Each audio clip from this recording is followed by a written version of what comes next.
Hello Maternus, so for today's video we are going to proceed in lesson 4 in basic calculus, and that is all about the continuity of functions. So by the way, before we proceed in this lesson, disclaimer lang.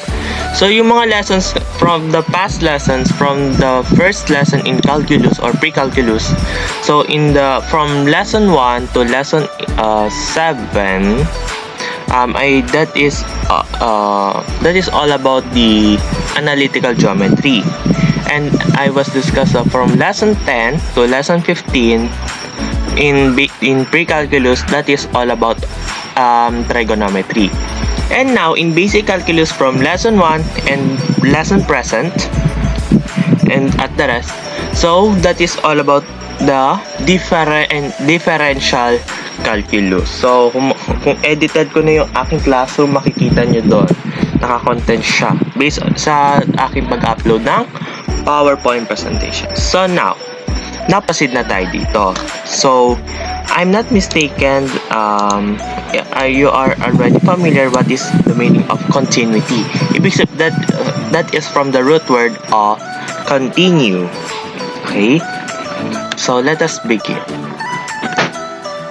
So we have some lesson outline. So number 1 is continuity at a point, determining whether a function is continuous or not at a point, continuity on an interval, and determining whether a function is continuous or not on an interval. Yan po yung ating sub-lessons instead. So we have conditions of continuity. So if a function is said to be continuous at x is equal to c if the following three conditions are satisfied. So number 1, f of c is defined or exists. Okay. Limit of function with as x approaches to c exists, or the limit exists, the function defined, and make sure that the function and the limit function is equal.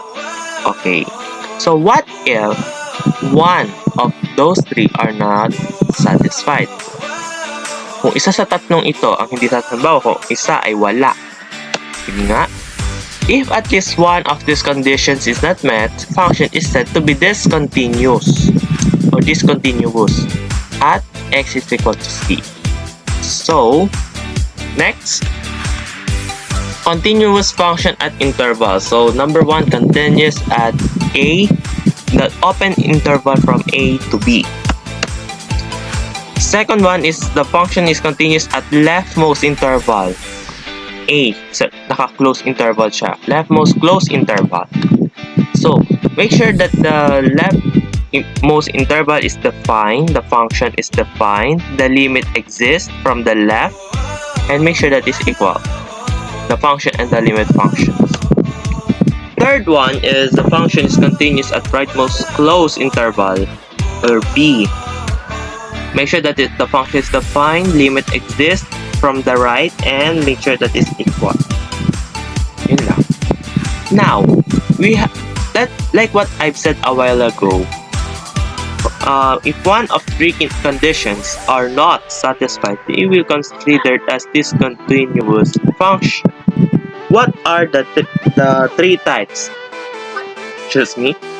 Of discontinuous function. So number 1 is removable discontinuity. If the function is undefined but the limit exists. Next one is jump cut discontinuity. If a function is defined but the limit doesn't exist. And infinite discontinuity, the function is defined, or rather undefined, or undefined,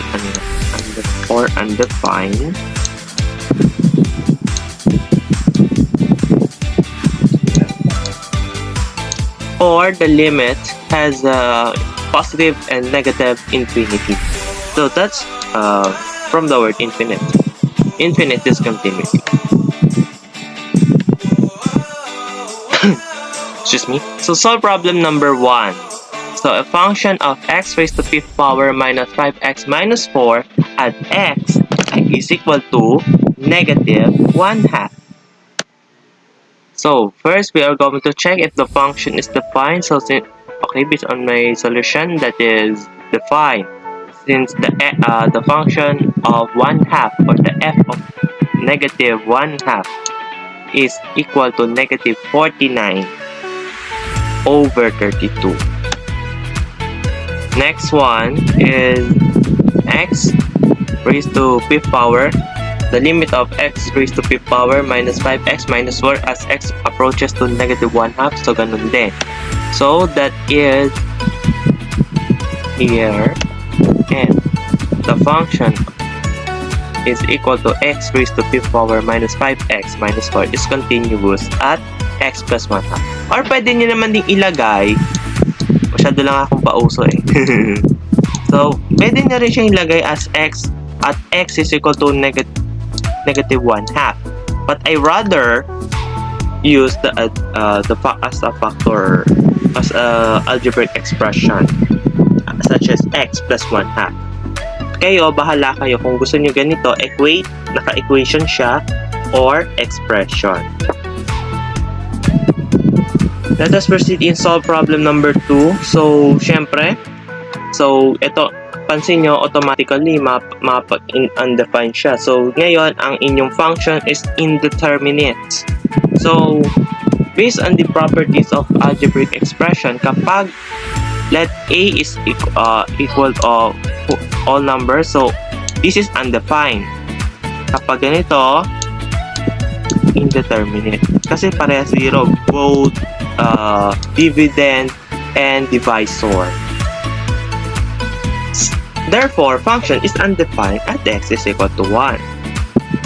Ngayon, sa limit, kasi sa limit laws, kapag if the limit function is undefined or does not exist, but on the algebraic expression, that possibly you can use the manipulative algebraic expression, such as factoring. You are going to factor. So, ngayon, factor na siya. Factorable to eh. Ngayon, cancel na siya.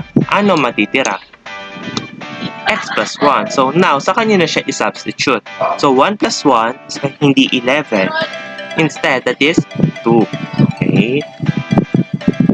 Now, as you can see in our solution, the function is undefined or indeterminate, but the limit exists.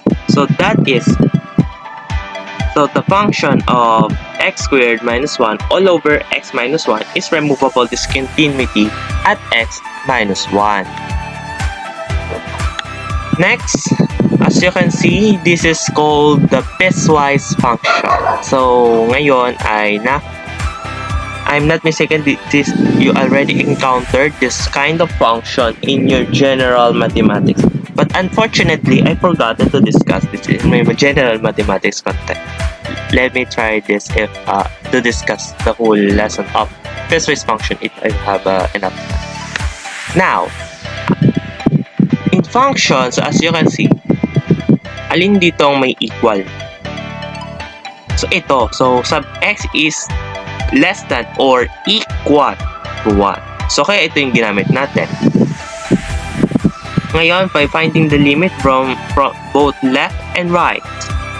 So, ngayon magkaiba siya. So, that means, so hindi sila equal eh. So, the limit does not exist. Now, therefore, the f of x, the function is jump discontinuity at x is equal to 1. Okay, sorry for the dog barks interruption that interrupts my discussion. So, why did we consider this as jump discontinuity? Because in jump discontinuity, that says that the function is defined, but the limit is not exist or does not exist. Okay. How about okay, naglalag eh.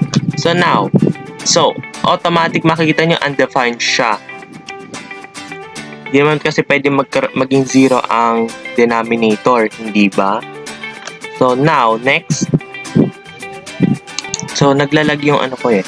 So ngayon, next. Since the function is undefined, And the given rational algebraic expression is already simplified. So, ano pa isi-simplify nyo dyan? Naka-simplify na siya. Limit laws are not applicable. So, kasi sa pag-limit kasi hindi naman po, kapag limit function, it's either you may use the manipulative algebraic expression or the table of value. So, now, magana tayo from the left and from the right. Ngayon, kung mapapansin nyo, so, paano po natin muna ito nakuha itong mga given values of x? Okay, from here, so we have, kasi ang given natin is negative 1. And anong pinakakatabi ng malapit sa negative 1? Negative 0.9 from the right. And from the left, negative 1.1. So, meron pala akong technique sa inyo. Since from the left, siyempre less than. So, yung less than, let us imagine this is an arrow. And the arrowhead, which direction? Dito. And dito naman, dito. Ngayon, siyempre, mas ilalapit natin. Ngayon, ang lumabas sa f of x is negative 10. So, sa palagay niyo, mag-graph nyo ba yan?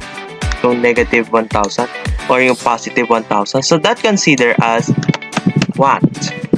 So, infinite discontinuity. Kasi pataas siya eh. Ganon din sa negative. We have positive and negative infinity. Okay? Positive infinity. Now, interval naman. So, we have the function of x squared plus 5x plus 6 is continuous at negative 4 and negative 1. Or from negative 4 to negative 1. Close interval siya. Since the function is polynomial function, then f of x is continuous at open interval from negative 4 to negative 1. So, given function is continuous at close interval of negative 4 or leftmost close interval. Now, you are so substitute and the result is 2. Ganun din. So, equal siya. It satisfies the three conditions. So, therefore, the function is continuous at leftmost close interval to negative 4. So, kapag naghanap kayo ng limit function, please be, lalagyan nyo nito since from the left. Now, from the right naman tayo to 10.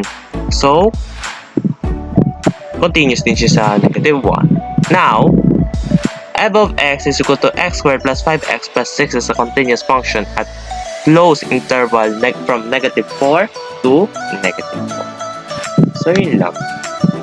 So, well done. So, ayun, na-discuss natin continuity of function. So, ito pala yung website ko para makikita nyo yung aking Google Classroom. Baka Google Classroom ako ng Google Classroom sa mga discussions ko. So, ito yung website ko na pwede nyong i-browse yung aking Google Classrooms or e-libraries in other words for me. Okay, so that's all.